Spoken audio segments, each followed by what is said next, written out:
The morning started like any other for Lucas, a 17-year-old boy whose days were a constant battle against adversity. He lived in a modest, weathered home with his grandfather, George, a man whose failing health bore the marks of decades of hard labor. Their small wooden house stood on the outskirts of a forgotten village, its peeling paint and worn furniture a silent testament to years of unspoken struggles. Lucas was unlike most boys his age. Despite his hardships, he maintained a spark in his eyes, a defiant glimmer of hope against the relentless tides of poverty. His school uniform, though plain, was always neat, reflecting his determination to excel in his studies. Lucas firmly believed that education was his only way to escape the relentless grip of their financial struggles. That day, as he pedaled his rickety bicycle down a dusty dirt road, the sun bore down mercilessly, and the air was thick with the scent of dry earth. Beside the dirt path lay a bustling highway, where gleaming cars sped by, a stark contrast to his humble life. Luxury vehicles and sprawling mansions felt like relics of another world, distant and unattainable. He often wondered what it would be like to drive one of those cars, to belong to that realm of wealth and ease. Suddenly, something unusual caught his eye. Amid the scrubby grass lining the highway, a metallic gleam stood out. A car had overturned, its mangled frame reflecting the harsh sunlight. Smoke billowed lazily from the hood, and a faint sense of urgency washed over Lucas. Without hesitation, he stopped his bike and ran toward the wreckage. The closer he got, the clearer the scene became. The car was sleek and undeniably expensive, its shattered windows and dented body still exuding an air of extravagance. As he approached, he noticed a man slumped unconscious in the driver's seat. He appeared to be in his 50s, his tailored suit and gold wristwatch speaking volumes about his wealth. Lucas froze for a moment, his heart pounding. Memories of first aid lessons from school flooded back to him. He forced himself into action, prying the dented car door open with trembling hands. The man's pulse was faint but steady. Lucas carefully tilted the man's head back to ensure he could breathe and called for emergency services on his battered cell phone. Minutes felt like hours as he stayed by the man's side, using his shirt to stem the bleeding from a gash on the man's forehead. The distant wail of sirens eventually reached his ears, and relief coursed through him. When the paramedics arrived, they commended Lucas for his quick thinking before whisking the injured man away in an ambulance. As the chaos subsided, Lucas stood alone by the wreckage, the acrid smell of smoke still lingering. His thoughts raced. Who was this man? What had led to the crash? And what consequences might this selfless act bring to his already difficult life? When Lucas returned home that evening, his grandfather was sitting on their creaky porch, his weathered hands gripping a cup of tea. George's thin frame and persistent cough were constant reminders of the toll life had taken on him. "You're late, boy," George remarked with a weary smile. Lucas hesitated but recounted the day's events in a simplified version, careful not to alarm his grandfather. George listened intently, his face a mixture of pride and concern. "You've got a good heart, Lucas," he said. "Never let the world take that away from you." Those words stayed with Lucas as he changed into his work uniform. Despite the fatigue weighing on him, he felt a sense of quiet fulfillment. However, the day was far from over. When he arrived at the fast food restaurant where he worked, his manager, a stern and unforgiving man, glared at him. "You're late, Lucas," he said sharply. "We don't tolerate this kind of behavior here. You're done." Lucas stood speechless as the manager's words sank in. His job, though grueling and poorly paid, was a lifeline for him and his grandfather. Without it, how would they manage? Gathering his belongings, Lucas left the restaurant in silence. As he pedaled home, the weight of his situation pressed down on him. The modest income he had earned was crucial for buying food and medicine for George. Now, the fragile stability of their lives had been shattered. That night, Lucas sat quietly at the dinner table, sharing a meager bowl of soup with his grandfather. He couldn't bring himself to share the news of his dismissal. Instead, he listened as George reminisced about better days, his voice tinged with nostalgia and longing. Later, as Lucas lay in bed, staring at the ceiling of their tiny home, his thoughts drifted to the man he had saved. Who was he? Would he even remember the boy who had come to his rescue? Lucas couldn't shake the feeling that this encounter was only the beginning of something much larger. Fate, which had always seemed so unkind to Lucas, was about to take an unexpected turn. The days following the accident were a blur for Lucas. His routine, once tightly controlled between school and work, had collapsed. Without his job, the household's already fragile financial situation became even more precarious. The small savings Lucas had managed to put aside quickly dwindled as he bought medicine and food for himself and his grandfather, George. George, despite his best efforts to hide it, wasn't well. The persistent cough that had plagued him for years had worsened, and his once bright eyes were dulled by fatigue. Lucas often found him sitting by the window, staring into the distance as if lost in thoughts of a life he had left behind. It was an ordinary afternoon when everything changed. Lucas returned home from school, still wearing his neatly pressed uniform, only to find George slumped in his chair on the porch. His breathing was shallow, and his hand trembled as he reached out to his grandson. "Lucas," he rasped, "it's nothing, just a bad day." But Lucas knew better. His grandfather's health had taken a sharp turn, and ignoring it was no longer an option. With his heart pounding, Lucas called for an ambulance. The ride to the hospital was silent, except for the steady beep of the heart monitor and the low hum of the vehicle. When they arrived, George was whisked away on a stretcher, leaving Lucas alone in the cold, sterile waiting room. The fluorescent lights buzzed overhead as he sat in a plastic chair, his hands gripping the sides tightly. He hated hospitals. They always smelled like antiseptic and felt far too quiet, as if life itself held its breath within those walls. Hours passed before Lucas was allowed to see his grandfather. When he entered the room, he was greeted by a woman in a crisp white uniform. She had soft, kind eyes that radiated warmth, and her smile was gentle, almost maternal. "Are you Lucas?" she asked. He nodded. "I'm Grace," she said. "I've been looking after your grandfather. He's stable for now, but his condition is serious. He'll need extensive care and we'll do everything we can." Her words were a small comfort. But Lucas couldn't ignore the implications. Extensive care meant more bills they couldn't afford. Still, there was something about Grace's demeanor that made him feel less alone. She spoke to George as if he were a close friend, her tone light and reassuring. As the days passed, Lucas became a familiar face at the hospital. Every evening after school, he would visit George, bringing him small gifts, a flower picked from the roadside, a favorite book from their home, or simply his company. Grace was always there, her presence a constant source of calm amidst the storm of uncertainty. But the cracks in Lucas's life continued to widen. Without a job, he began skipping meals to stretch what little they had left. The weight of responsibility was crushing, yet he refused to show it. His grandfather needed him to be strong. One day, as Lucas sat by George's bedside, Grace pulled up a chair beside him. "You're a remarkable young," she said softly. "It's not every day I see someone your age with so much courage and determination." Lucas shrugged, his eyes fixed on his grandfather's frail figure. "I don't have a choice," he replied. "It's just us now." Grace's expression grew somber. "You know, sometimes it's okay to ask for help. You don't have to do everything alone." Her words lingered in Lucas's mind long after he left the hospital but asking for help felt like admitting defeat, and he wasn't ready to do that. One particular morning, Lucas left school earlier than usual, eager to visit George. His stomach growled in protest. He hadn't eaten since the previous day. The lunch his teacher had handed him at school was a rare luxury, a sandwich and an apple wrapped in a paper bag. He clutched it tightly as he walked toward the hospital. As he approached the entrance, a figure caught his eye. A man sat hunched near the door, his clothes tattered, his face gaunt. Lucas hesitated. The sandwich in his hand was his only meal for the day, but the man's hollow eyes stirred something in him. Without a word, Lucas knelt down and handed the bag to the man. "Here," he said simply. The man's gratitude was immediate and overwhelming. He clutched the bag as if it were gold, his trembling hands tearing into the sandwich. Lucas smiled faintly and walked into the hospital, his hunger momentarily forgotten. Unbeknownst to him, the entire scene had been captured by the hospital's security camera. A security guard, who had come to admire Lucas for his frequent visits and polite demeanor, decided to share the footage online.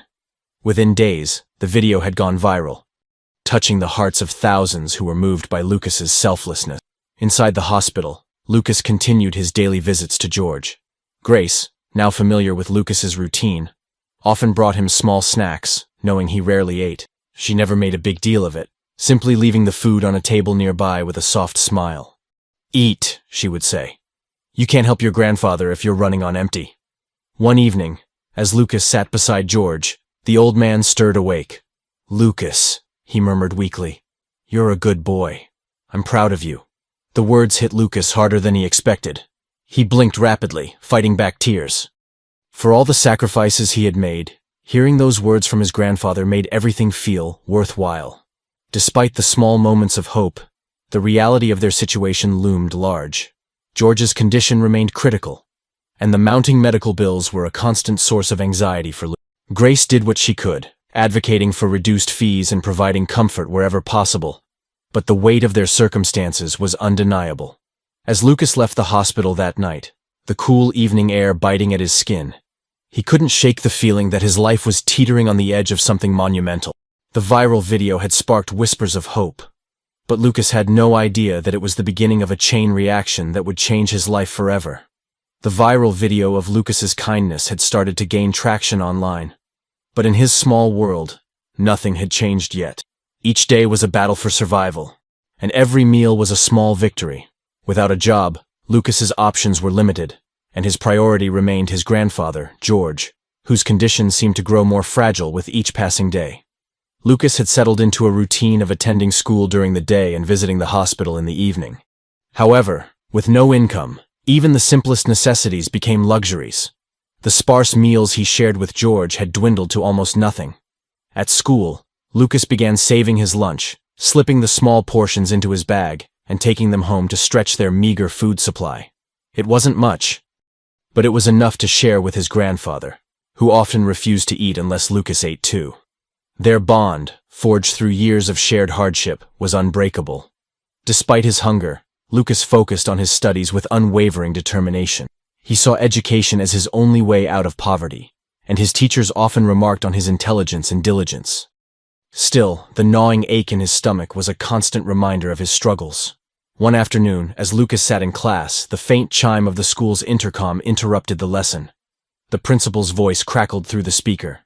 "Lucas, please report to the office immediately." Lucas's heart sank. He had done nothing wrong, but the urgency in the principal's voice unsettled him. He quickly packed his things and walked to the office, his mind racing with possibilities. When he arrived, the principal was waiting with a grave expression. "Lucas, the hospital just called. They need you there immediately." The word sent a chill through Lucas. Without another thought, he grabbed his bag and ran out of the school, his legs carrying him as fast as they could toward the hospital. His breaths came in short, panicked gasps as he approached the entrance, clutching the sandwich he had saved from lunch. At the hospital's entrance, Lucas was stopped in his tracks by the sight of a man slumped against the wall. It was the same homeless man he had helped days before. The man's hollow cheeks and trembling hands betrayed his desperation. Lucas hesitated. The sandwich in his bag was all he had to eat that day, and he knew his body was already weak from hunger. But the man's pleading eyes spoke volumes. "Here," Lucas said quietly, handing over the sandwich. The man accepted it with shaky hands, his gratitude evident even in silence. As Lucas turned to enter the hospital, a security guard watching from nearby recognized him. The same guard who had shared the previous video decided to discreetly capture the moment on his phone. Inside the hospital, Lucas found Grace waiting for him near the entrance. Her expression was kind but serious. She placed a hand gently on his shoulder. "Your grandfather's condition has worsened," she said softly. "He's stable for now, but we'll need to run additional tests." Lucas nodded, his jaw tightening as he fought to keep his emotions in check. "Can I see him?" Grace led him to George's room, where the old man lay pale and frail against the stark white sheets. The machines beeped steadily, a sound that Lucas had grown both familiar with and resentful of. George opened his eyes slowly, his gaze settling on Lucas. "Don't look so worried, boy," he whispered, his voice barely audible. "I'm still here." Lucas forced a smile, but the weight of his grandfather's words settled heavily on his shoulders. Sitting beside him, he held George's hand tightly, silently vowing to do whatever it took to keep him alive. As the evening wore on, Lucas remained by his grandfather's side until Grace gently urged him to leave and get some rest. "You can't help him if you're running yourself into the ground," she said firmly, handing him a small pack of crackers. Reluctantly, Lucas agreed. He exited the hospital into the cool night air, clutching the crackers like a lifeline. As he walked home, the security guard who had recorded him earlier approached. "You've got a good heart, kid," the guard said, his tone warm. "Not many people would do what you did." Lucas gave a polite smile, unsure of what the man meant. He didn't realize that the guard had uploaded another video of him, this time capturing his moment of sacrifice with the homeless man. By the next morning, the new video had joined the previous one in going viral. Comments poured in, praising Lucas's selflessness and resilience. Strangers from all walks of life shared the clips, moved by the young boy's humility and strength. But Lucas, unaware of the growing attention online, continued his daily struggle. At school, his hunger became harder to ignore, and the toll on his body was evident. Grace noticed his gaunt appearance during his visits to the hospital and began leaving small meals for him, though Lucas always insisted he was fine. "You're too stubborn for your own good," she said one evening, shaking her head with a mixture of affection and exasperation. Lucas smiled faintly. "I've been called worse." Despite the hardships, small moments of kindness sustained Lucas. His teachers began to notice his quiet determination and offered support where they could. Grace's unwavering compassion gave him strength, and his grandfather's occasional words of encouragement reminded him of why he kept going. But the challenges were far from over. The mounting hospital bills loomed over him like a dark cloud, and Lucas knew that without a job their situation would only worsen. Yet he couldn't bring himself to give up, Something inside him whispered that better days were coming, even if he couldn't see them yet. Unbeknownst to Lucas, the viral videos had reached someone significant. The man he had saved from the car crash, a wealthy and influential figure, was about to step into Lucas's life once again. And with him, he would bring the possibility of a transformation that Lucas could never have imagined. Lucas's days seemed to blur together as his struggles deepened. Each morning, he pushed himself out of bed, though his body protested with the growing weakness caused by his sparse meals. At school, his focus was split between his studies and the constant worry over his grandfather's deteriorating condition. Nights were spent by George's bedside at the hospital, where the faint beeping of machines was a cruel reminder of the precariousness of his health. One evening, as Lucas arrived at the hospital, he noticed Grace waiting for him in the hallway. Her usually kind expression was shadowed by concern, and Lucas immediately felt his chest tighten. "Lucas," she began softly, "your grandfather's condition is worsening. The doctors believe he may need a blood transfusion soon. But there's a complication. His blood type is extremely rare. It could take time to find a compatible donor." The words hit Lucas like a blow. Time was not a luxury they could afford. He immediately volunteered. "I'll do it. Test me. I'll give him whatever he needs." Grace hesitated, her eyes filled with both admiration and worry. "You're very thin, Lucas. We would need to assess your health first. Donating blood could put a strain on your body." "I don't care," Lucas replied, his voice firm. "He's all I have. Please, test me." Grace nodded reluctantly, though her concern was evident.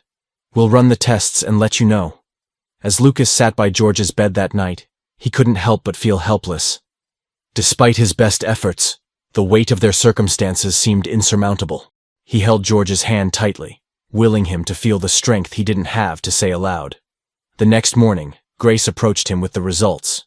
"Lucas, your blood is not compatible, and I'm afraid you're also not in good enough condition to donate safely." Lucas's shoulders sagged under the weight of the news. He had been clinging to the hope that he could save his grandfather, but now that hope felt like it had been ripped away. Despite the setback, Lucas refused to give up. He spent hours researching rare blood banks and donation programs, though the medical jargon and technical processes felt overwhelming. Still, he was determined to exhaust every possibility. Meanwhile, unbeknownst to Lucas, the videos of his acts of kindness continued to circulate online. They reached corners of the internet where his story resonated deeply with viewers. Among them was the man Lucas had rescued weeks earlier, the wealthy and mysterious stranger who had been recovering in silence, unaware of the life-changing decision he was about to make. The man, whose name was Victor Hayes, watched the clips with growing disbelief. He recognized Lucas immediately, the same boy who had risked his safety to save a stranger's life. As he learned more about Lucas's struggles, Victor's sense of gratitude grew. This young man had saved his life without asking for anything in return, and now he felt compelled to repay that debt in a way that truly mattered. Victor's assistant compiled everything they could find about Lucas, piecing together a picture of his life, his school, his visits to the hospital, and his tireless dedication to his grandfather. Victor's heart ached as he read about Lucas's sacrifices and the seemingly insurmountable challenges he faced. One evening, as Lucas sat with his grandfather, Grace entered the room with an unfamiliar man. Lucas looked up, his curiosity piqued, and his breath caught in his throat when he recognized Victor. Though slightly pale and walking with a cane, Victor's presence filled the room. "You're the boy who saved my life," Victor said, his voice warm and steady. "I've been searching for you." Lucas blinked, unsure of how to respond. "I just did what anyone would do." Victor smiled, shaking his head. "No, Lucas. What you did was extraordinary. And now it's my turn to help you." Before Lucas could protest, Victor continued. "I've spoken with the hospital administration and arranged to cover all your grandfather's medical expenses. Whatever he needs, he'll have." Lucas felt tears well up in his eyes. He tried to form words, but they wouldn't come. Finally, he managed, "Thank you. I don't know how to repay you." "You already have," Victor replied simply. "You saved my life.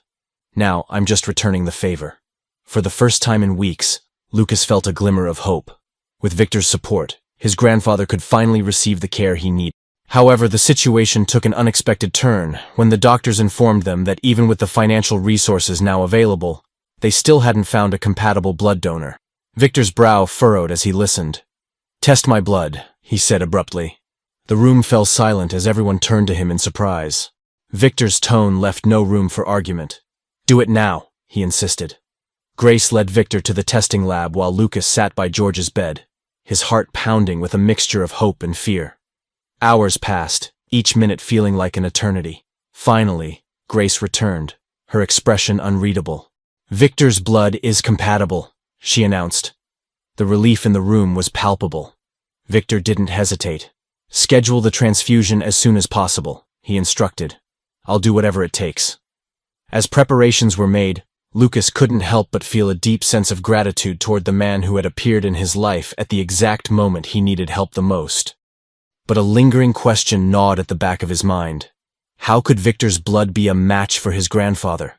Was it a coincidence, or was there something more to their connection? The answer to that question would soon unravel secrets that had been buried for decades, reshaping Lucas's understanding of his past and his future. The night before the blood transfusion, Lucas sat in a stiff chair by his grandfather's hospital bed. George had been sedated to conserve his strength, his face pale and motionless against the sterile white of the pillows. Though the hum of machines filled the room, the space felt eerily quiet to Lucas. His mind buzzed with unanswered questions about the stranger who had stepped in to save them. Victor Hayes, wealthy, mysterious, and unexpectedly kind, seemed too good to be true. Lucas couldn't shake the feeling that there was more to this man than he let on. The coincidence of Victor's blood being compatible with George's was impossible to ignore. Lucas clenched his fists, frustrated by the nagging doubts. He reminded himself to be grateful. For now, Victor was their lifeline, and without him, George might not have survived. But those thoughts didn't stop the unease curling in his stomach. The next morning, the hospital staff moved with a quiet urgency as the transfusion was prepared. Victor arrived, his usual calm presence unshaken. Dressed sharply in a tailored suit, he exuded an air of authority that seemed to command the room. He greeted Lucas with a reassuring smile. "This will help him," Victor said. "He'll be okay." Lucas nodded, his throat tight with emotion. He didn't trust himself to speak. Grace, standing nearby, placed a comforting hand on his shoulder. The procedure began, and as Lucas watched the crimson stream flow from Victor to George, he couldn't help but feel a strange connection forming between them, one he couldn't yet explain. For the first time in weeks, hope began to replace the weight of despair in his chest. Hours later, when the transfusion was complete, George's condition showed signs of improvement. His breathing steadied, and the pallor of his skin softened slightly. Lucas's relief was overwhelming, and he felt a surge of gratitude toward Victor. "Thank you," Lucas said, his voice breaking as he spoke to Victor. "You saved him. I don't know how I'll ever repay you." Victor shook his head. "You owe me nothing, Lucas. If anything, I owe you, and your grandfather deserves this chance." But the tension Lucas had felt before hadn't entirely dissipated. As Victor left the room, Lucas turned to Grace, his voice low. "Doesn't it seem strange," he asked, "that his blood is compatible with my grandfather's? Of all the people." Grace hesitated, clearly torn between professional restraint and her own curiosity. It's rare, yes, she admitted, but not impossible. Still, her answer did little to calm Lucas's suspicions. Over the following days, as George's condition continued to improve, Lucas couldn't shake the feeling that there was more to the story. He noticed how Victor visited frequently, often staying for long conversations with Grace or checking on George's progress. Though always polite, Victor seemed to have a deep interest in their lives that went beyond simple gratitude. Lucas decided he couldn't ignore his instincts any longer. One evening, as Victor sat beside George, Lucas worked up the courage to ask the question that had been haunting him. "Mr. Hayes," he began, his voice steady but firm, "why are you doing all of it? You've already saved my grandfather's life. Why keep coming back?" Victor leaned back in his chair, his gaze thoughtful. "I suppose you could call it curiosity," he replied. "I feel a connection to you and your grandfather. I can't explain it, but it feels important." Lucas nodded slowly, though the answer only deepened his suspicions. After Victor left that night, Lucas confided his concerns to Grace. She listened carefully, her expression troubled. "There is something unusual about all of this," she admitted. "But if you're right, what are you hoping to find?" "I don't know," Lucas said honestly, "but I can't just ignore it." Together, they decided to quietly investigate. Grace, who had access to the hospital's records, began looking into Victor's background while Lucas tried to piece together fragments of his grandfather's past. George rarely spoke about his life before Lucas was born, but now, Lucas felt certain there were answers buried. A few days later, Grace came to Lucas with startling news. "I found something," she whispered, pulling him aside in the hallway. "Victor Hayes underwent a paternity test here at the hospital recently. The results should be on file." Lucas's heart raced. A paternity test? The revelation only fueled his suspicions. Together, they sought out the records, but when Grace accessed the file, her face fell. "It's been redacted," she said, frustration lacing her voice. "Someone's tampered with it." Lucas clenched his jaw. "Victor's wife," he said bitterly. "She was here the other day, wasn't she? I saw her leaving the office." Grace nodded. "She might have had something to do with this. If she doesn't want the truth to come out, she could have bribed someone to change the results." The realization lit a fire in Lucas. He couldn't let the truth be buried, not when it could explain everything. He decided to confront Victor directly. The next time Victor visited the hospital, Lucas met him outside George's room. "We need to talk," Lucas said, his voice firm. Victor's expression shifted, his calm demeanor faltering slightly. "What's on your mind?" Lucas took a deep breath, steadying himself. "You ran a paternity test, didn't you? On me. Why?" Victor hesitated, his jaw tightening. "Because I needed to know," he admitted. "Something about you felt familiar from the moment we met. I had my suspicions." "And?" Lucas pressed, his heart pounding. Victor exhaled heavily, his shoulders sagging. "The results were inconclusive." "Inconclusive?" Lucas repeated, anger and disbelief coloring his tone. "Or tampered with."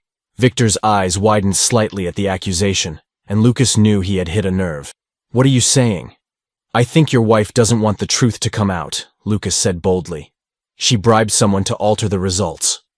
Victor's expression darkened, his lips pressing into a thin line. "If that's true, I'll find out." Lucas nodded, his determination unwavering. "I need to know, Vic. If there's even a chance that you're my father, I need to know." Victor met his gaze, and for the first time, Lucas saw vulnerability in the man's eyes. "Then we'll get to the truth," Victor said quietly. Together, Victor wasted no time. The mere suggestion that his wife might have tampered with the test results ignited a fire in him. He had always prided himself on integrity, and the thought that someone so close to him would manipulate the truth was both infuriating and heartbreaking. Lucas, too, felt the weight of the moment. If this was the path to discovering the truth about his father, he couldn't afford hesitation. Victor made a series of phone calls, his voice sharp and commanding as he instructed his private investigator to dig into the situation. "I want the original test results," he demanded. "And I want to know if anyone at the hospital was involved in tampering with them. No stone unturned." While Victor moved swiftly to unearth the truth, Lucas couldn't ignore the storm of emotions swirling inside him. The possibility that Victor was his father both terrified and thrilled him. All his life, he had lived with the gaping void left by a man he had never known. Could this stranger, who had appeared so suddenly, truly be the father he had always dreamed of? Grace, ever the supportive confidant, noticed Lucas's internal struggle as they waited for answers. "Whatever the truth is," she said gently, "you're brave for seeking it.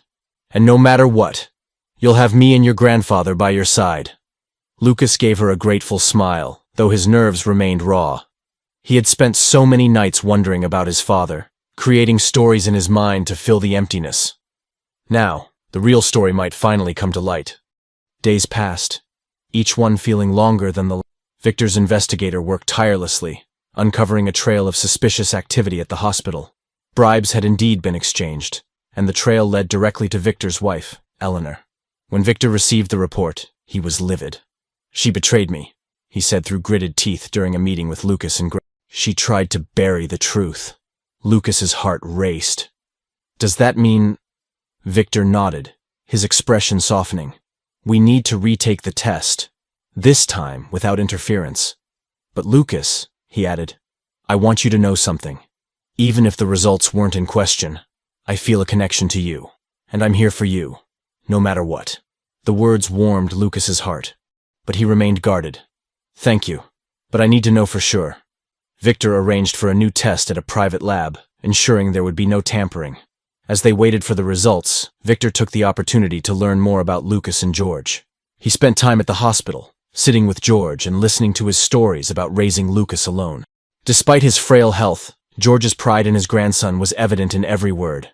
"He's a good boy," George said one evening, his voice rasping but firm. "Always has been. I don't know what I would have done without him." Victor's respect for both George and Lucas grew with each passing day. He marveled at the strength and resilience of this small family, who had endured so much with so little. It only deepened his desire to be part of their lives. Finally, the day of reckoning arrived. Lucas and Victor sat side by side in the private office of the lab technician, who held an envelope containing the results. The air was thick with tension as the technician carefully opened the envelope and scanned the contents. "Well," the technician began, her voice steady, "the results are clear. Victor Hayes, you are Lucas's biological father." The words hit Lucas like a tidal wave. He sat frozen, his mind struggling to process the enormity of what he had just heard. Victor, on the other hand, exhaled deeply, a mixture of relief and emotion washing over. "I knew it," Victor said, his voice thick with feeling. "I felt it in my heart." Lucas finally found his voice, though it trembled as he spoke. "You're really my father?" Victor turned to him, his expression filled with both joy and sorrow. "I am. And I'm sorry, Lucas. I'm sorry I wasn't there for you and your mother. I didn't know. If I had—" Lucas shook his head, cutting him off. "It's not your fault. You didn't know. But you're here now." The moment was raw and emotional, the weight of years lost hanging heavy between them. But amidst the grief was the spark of something new, a chance to build a relationship that neither of them had thought possible. As they left the lab together, Lucas couldn't help but feel a strange sense of completion. For the first time, the empty space in his heart didn't feel so hollow. Victor, too, seemed transformed. He had gained not just a son, but a chance at redemption. Victor wasted no time integrating Lucas and George into his life. He moved them into a comfortable home closer to the hospital and ensured that George received the best possible care. Lucas, while grateful, insisted on continuing to work hard and focus on his studies. He didn't want to rely solely on Victor's wealth.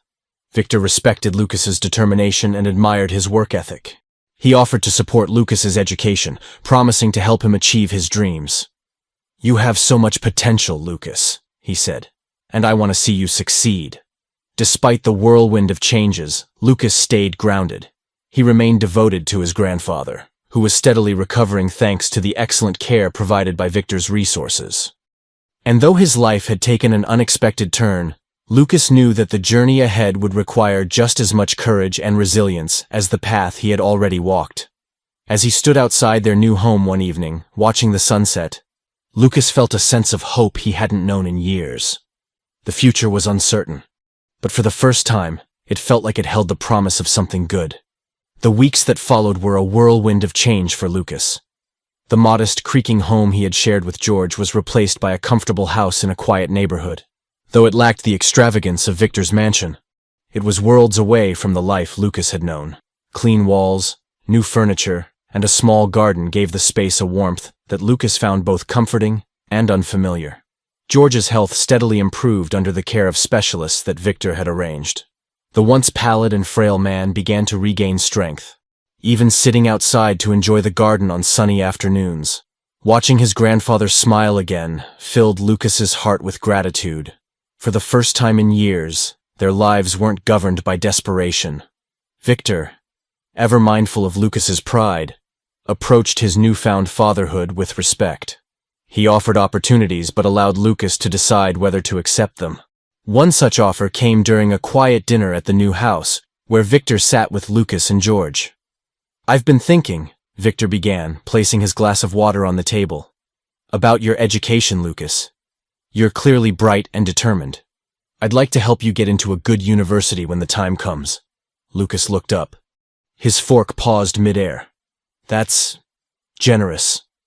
But I've always planned to work my way there." Victor smiled. "I admire that. And I'm not suggesting you stop working hard. I just want to make sure you have the resources to focus on your studies without worrying about finances. Think of it as an investment in your future."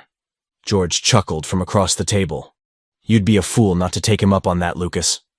After some thought, Lucas nodded. "All right. But I want to earn it. Maybe an internship or a job at one of your companies?" Victor's smile widened. "I wouldn't expect anything less." Lucas's first day working at one of Victor's businesses, a sleek automotive repair shop specializing in luxury vehicles, was both thrilling and intimidating. The shop buzzed with activity, and the cars that rolled in were unlike anything Lucas had seen up close before. Polished sports cars, classic models, and high-end SUVs gleamed under the fluorescent lights. Though he started as an assistant, fetching tools and cleaning up, Lucas quickly impressed the mechanics with his eagerness to learn. One afternoon, as Lucas wiped down the hood of a particularly stunning car, a sleek black convertible, one of the senior mechanics, Mike, approached him. "You've got a knack for this, kid," Mike said, nodding toward the car. "Most new guys wouldn't know a torque wrench from a tire iron, but you catch on quick." Lucas grinned. "Thanks. I've always liked cars. Never thought I'd get to work on ones like these, though."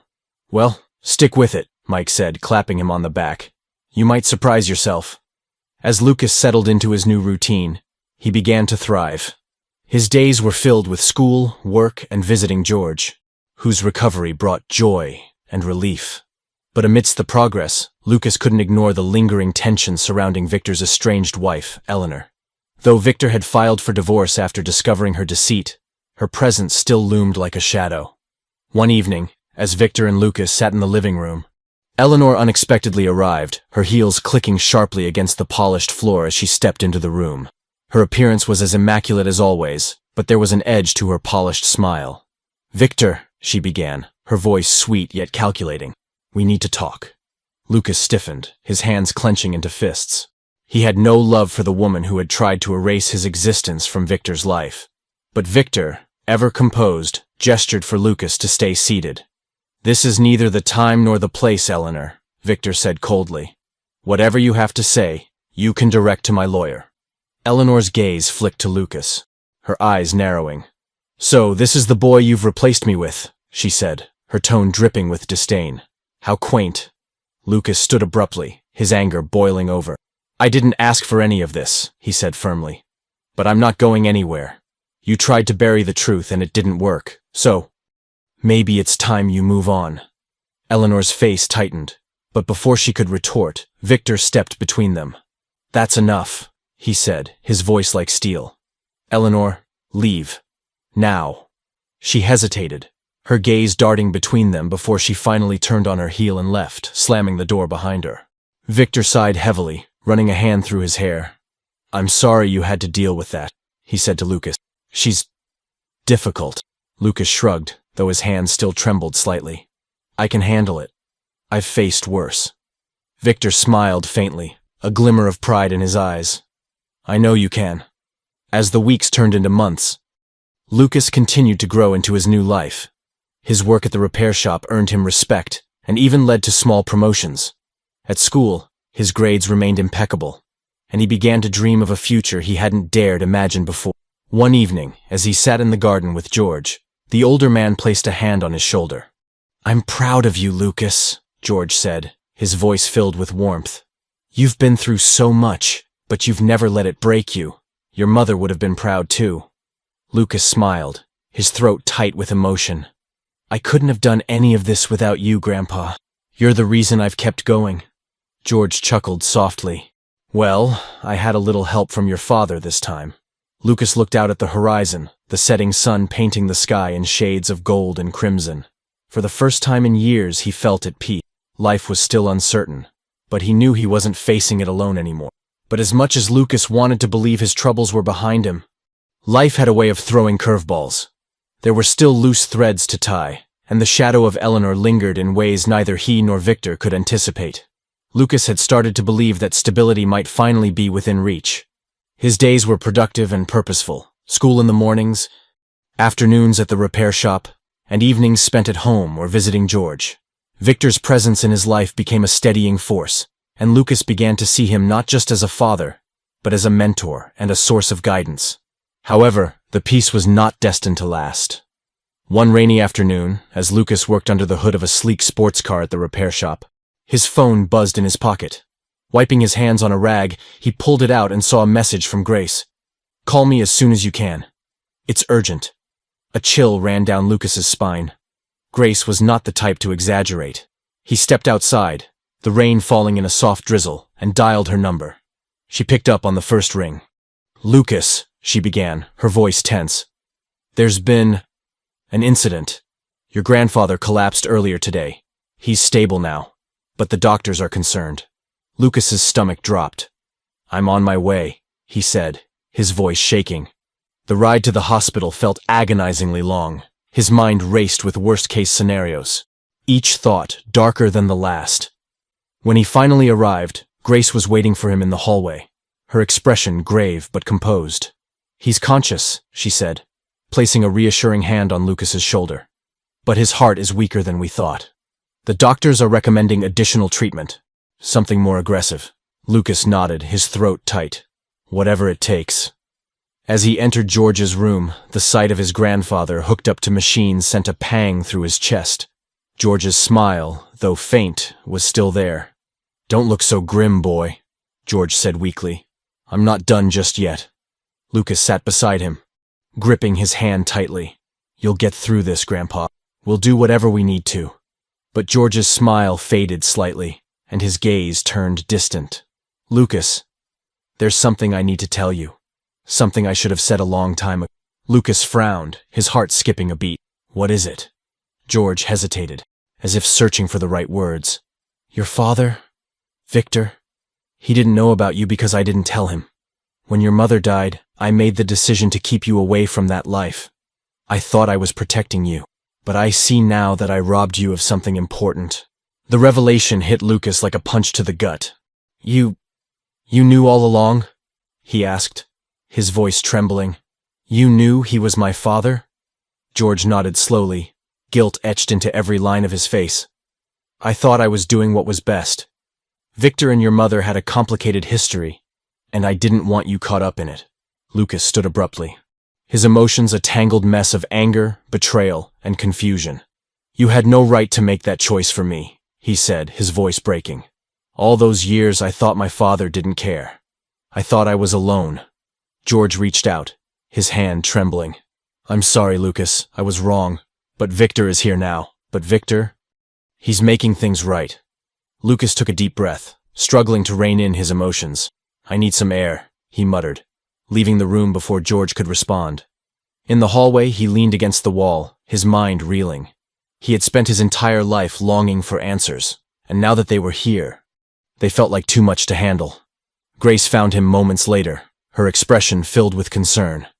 "Lucas, are you okay?" she asked softly. "No," he admitted, running a hand through his hair. "I don't even know what to think anymore." Grace placed a comforting hand on his arm. "Take your time. It's a lot to process. But remember, you're not alone in this." Lucas nodded, though the words offered little solace. He couldn't shake the feeling that his entire life had been built on half-truths and omissions. Later that evening, Victor arrived at the hospital, his expression as serious as Lucas had ever seen it. "Grace called me," he said, sitting beside Lucas in the waiting area. "She told me about what George said." Lucas looked up, his eyes filled with questions. "Did you ever wonder? Did you ever think I could be your son?" Victor sighed deeply. "I did. When I met you, something about you felt familiar. But I never imagined that George would keep something like this from me. He's a good man, Lucas, but he made a mistake." Lucas nodded slowly. "I just don't understand why. All these years I thought I was forgotten. I thought you didn't care." Victor's expression softened. "If I had known, Lucas, I would have moved heaven and earth to be in your life. I missed so much, and I can't get that time back. But I'm here now, and I'll do whatever it takes to make up for it." Lucas studied Victor's face, searching for any sign of insincerity, but found none. For the first time, he allowed himself to believe that Victor's presence in his life wasn't temporary, that he truly cared. As the days passed, Lucas worked through his emotions, finding solace in the support of both Victor and Grace. George, though still weak, remained a source of quiet strength. Lucas realized that holding on to resentment would only weigh him down, and slowly, he began to forgive. But just as the family began to find its footing, another unexpected blow arrived, this time in the form of Eleanor. She had filed a lawsuit, claiming a stake in Victor's fortune and threatening to expose private details of their lives to the media if her demands weren't met. The news hit Lucas hard. He had come so far only to see his newfound stability threatened once again. But this time, he wasn't alone. Victor, George, and even Grace stood by his side, ready to face whatever challenges lay. Lucas knew that the road wouldn't be easy, but he also knew that together they could overcome anything. Eleanor's lawsuit cast a long shadow over Lucas's newfound stability. Though she had been absent since Victor filed for divorce, her return brought chaos that threatened to unravel the fragile peace they had worked so hard to achieve. For Lucas, the thought of being thrust into the spotlight was terrifying. The quiet life he had always known was now at risk of being exposed and dissected. Victor wasted no time assembling his legal team. "She's grasping at straws," he explained to Lucas one evening as they sat in the living room. "But that doesn't mean we can take this lightly. Eleanor knows how to manipulate people, and she'll use every trick in the book." Lucas listened carefully, his hands clenched into fists. "Why would she do this? She already tried to erase me from your life. Now she's after your money?" Victor's expression hardened. "Eleanor thrives on control.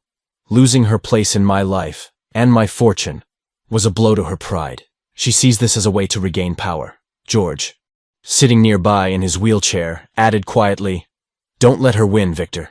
You've come too far to let her ruin what you're building with Lucas." Victor nodded, his resolve firm. "I won't." The next few weeks were a whirlwind of legal proceedings, meetings, and media speculation. Though Victor's legal team was confident they could discredit Eleanor's claims, the process was draining. Lucas struggled to stay focused on school and work, the weight of the situation pressing heavily on him. One evening, as Lucas walked home from the repair shop, he noticed a familiar figure waiting outside the house. It was Grace, holding a small bag of groceries and wearing her usual warm smile. "I thought you might need some company," she said, handing him the bag. "And maybe a decent meal." Lucas chuckled, the tension in his shoulders easing slightly. "You always know how to show up at the right time." Inside, Grace helped him prepare dinner, their conversation light and comforting. But as they sat down to eat, Grace's expression turned serious. "I know this situation with Eleanor is overwhelming," she said. "But I also know you're strong enough to get through it. You've faced so much already, Lucas. This is just another challenge." Lucas nodded, though her words didn't completely ease his worries. "I just don't want everything we've built to fall apart. For the first time, I feel like I have a future. I don't want her to take that away." "She won't," Grace said firmly. "Not if you and Victor stick together." The next morning, Lucas accompanied Victor to a meeting with the legal team. The lawyers had uncovered key evidence proving that Eleanor's claims were baseless. Among the documents was a series of payments Eleanor had made to a tabloid journalist, suggesting she had planned to fabricate stories about Victor's personal life. "This is exactly what we needed," Victor said, relief evident in his voice. "With this, we can not only dismiss her lawsuit, but also file a countersuit for defamation. Lucas felt a surge of hope. For the first time since Eleanor's return, it seemed like they had the upper hand. But just as things began to turn in their favor, Eleanor made her next move. She appeared on a talk show, spinning a narrative of betrayal and painting herself as the victim of Victor's cold-hearted abandonment. Clips of her interview spread across social media, sparking a frenzy of speculation. Lucas watched the footage in disbelief. "How can she lie like this?" he asked, his frustration boiling over. "Doesn't anyone see through her?" Victor placed a hand on Lucas's shoulder. "People like Eleanor know how to play to the audience. But the truth has a way of coming out." Determined to set the record straight, Victor decided to make his own public statement. He scheduled an interview with a respected journalist, focusing on the truth about his relationship with Eleanor and the circumstances surrounding the lawsuit. Lucas sat in the studio audience as Victor spoke candidly about his past, his newfound relationship with Lucas, and the challenges they had faced together. When the interviewer asked about Eleanor's allegations, Victor didn't shy away. "She's a part of my past, but my focus is on the present and the future," Victor said, his voice steady. "My son and I are rebuilding what was lost, and I won't let anyone undermine." The interview was met with overwhelming support. Comments flooded in from viewers praising Victor's honesty and expressing disdain for Eleanor's actions. The tide of public opinion began to shift, and Eleanor's narrative quickly lost traction. In the weeks that followed, the legal case against Eleanor gained momentum. Her fabricated claims and underhanded tactics were exposed, leading to the dismissal of her lawsuit and a countersuit that forced her to pay damages.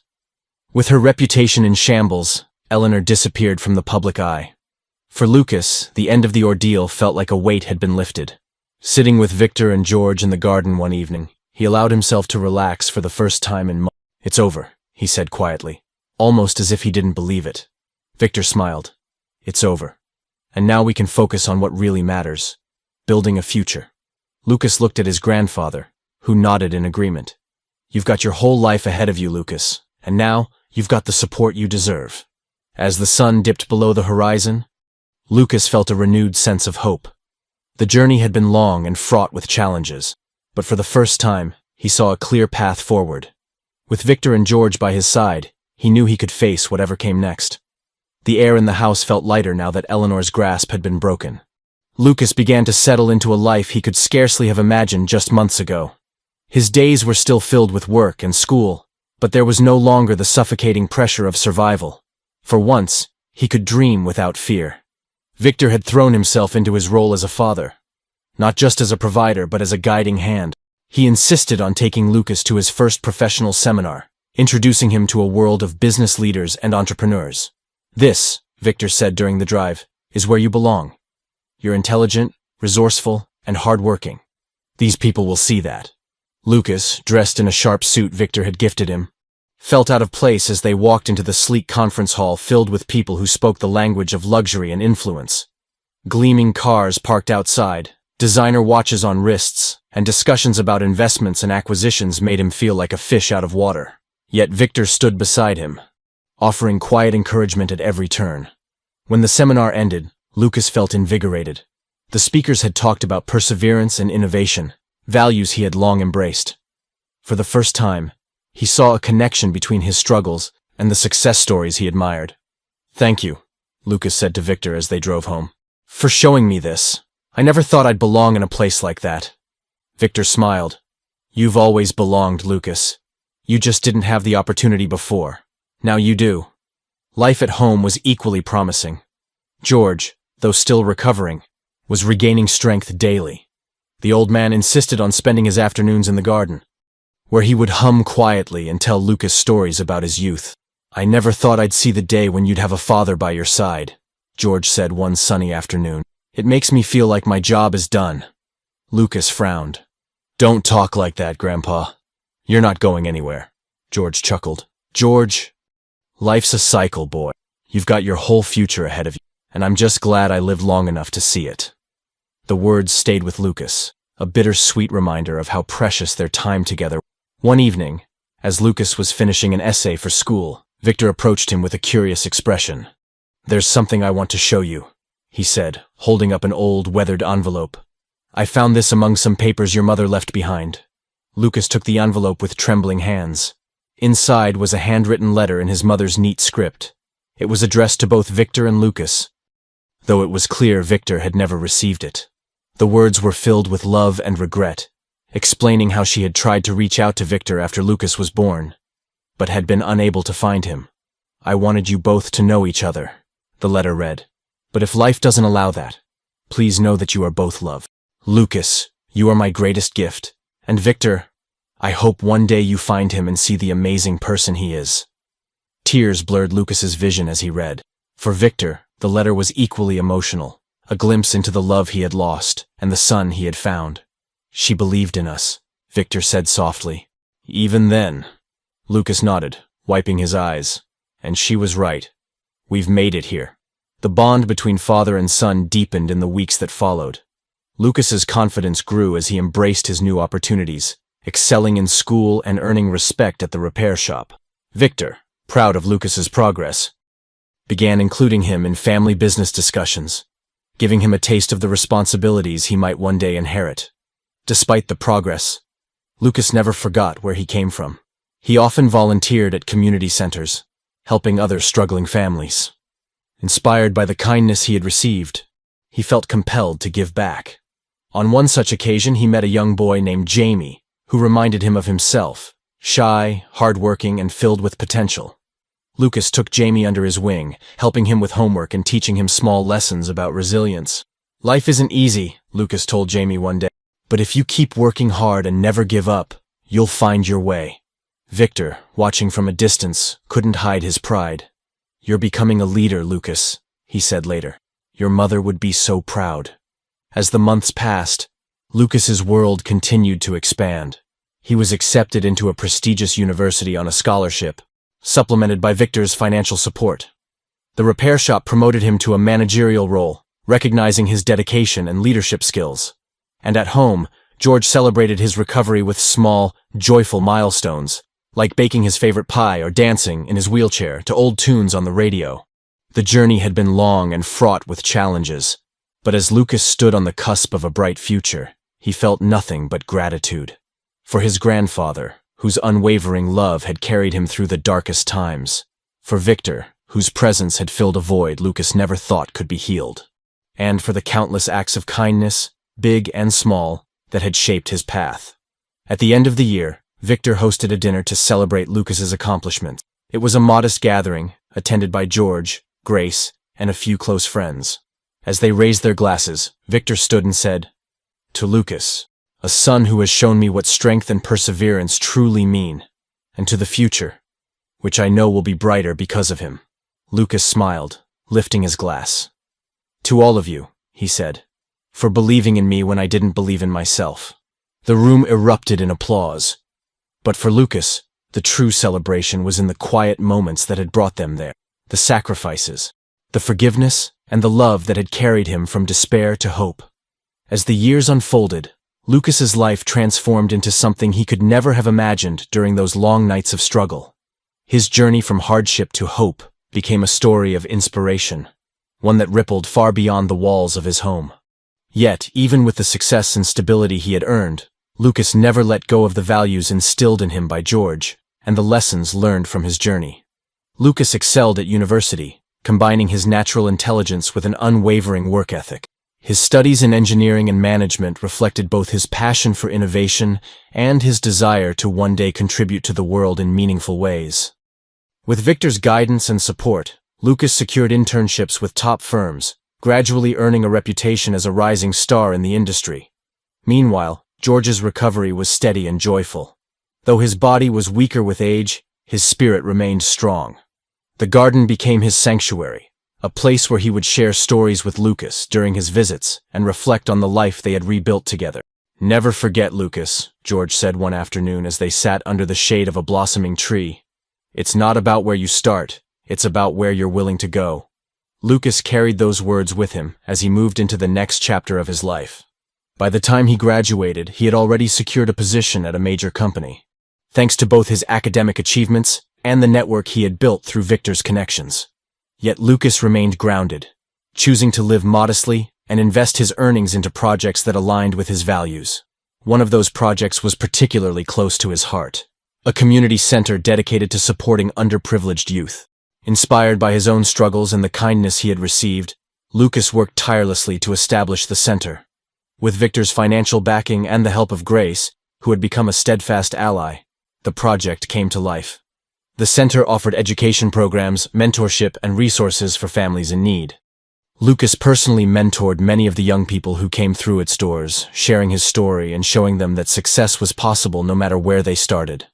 At the grand opening of the center, Lucas stood before a crowd of supporters, community members, and young dreamers.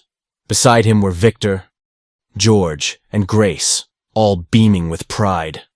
As Lucas spoke, his voice was steady and filled with emotion. "This center is more than a building," he said. "It's a place where hope can take root, where dreams can grow, and where anyone, no matter their background, can find the support they need to succeed.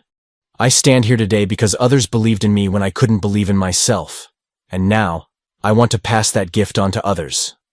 The crowd erupted into applause, but the most meaningful moments came afterward, as Lucas mingled with the attendees. Among them was Jamie, the boy Lucas had mentored, now a teenager brimming with confidence. Jamie hugged Lucas tightly and said, "You changed my life. Thank you for believing in me." Victor, standing nearby, watched the interaction with a sense of fulfillment. "Your mother would be so proud," he said quietly when Lucas rejoined him, "and so am I." George added with a chuckle, "I always said you were destined for greatness, boy. Looks like I was right." As the event wound down, Lucas found himself reflecting on how far he had come. The road had been anything but easy, filled with loss, struggle, and moments of doubt. But through it all, he had never lost sight of the kindness and love that had guided him. Years later, Lucas became a leader, not just in his industry, but in his community. His work with the center expanded to other cities, touching countless lives. He and Victor grew closer as father and son, building a relationship that was both strong and deeply fulfilling. George, though older and frailer, remained a constant source of wisdom and warmth. On a quiet evening, Lucas sat in the garden with George, watching the sun set over the horizon. George leaned back in his chair, a contented smile on his face. "You've done good, Lucas," he said, his voice soft but steady. "Better than I ever dreamed." Lucas reached out and held his grandfather's hand. "I couldn't have done any of it without you, Grandpa. You're the reason I'm here." George nodded, his eyes glistening with tears. "Promise me one thing, boy. Promise me you'll keep paying it forward." Lucas smiled. "I promise." The promise became his life's mission. Lucas's story, once marked by hardship, became a beacon of hope for others. And as he continued to grow and inspire, he never forgot the small, humble beginnings that had shaped him into the man he had become. For those of you watching, remember that creating this story and sharing it with you takes effort and dedication. If this story touched your heart,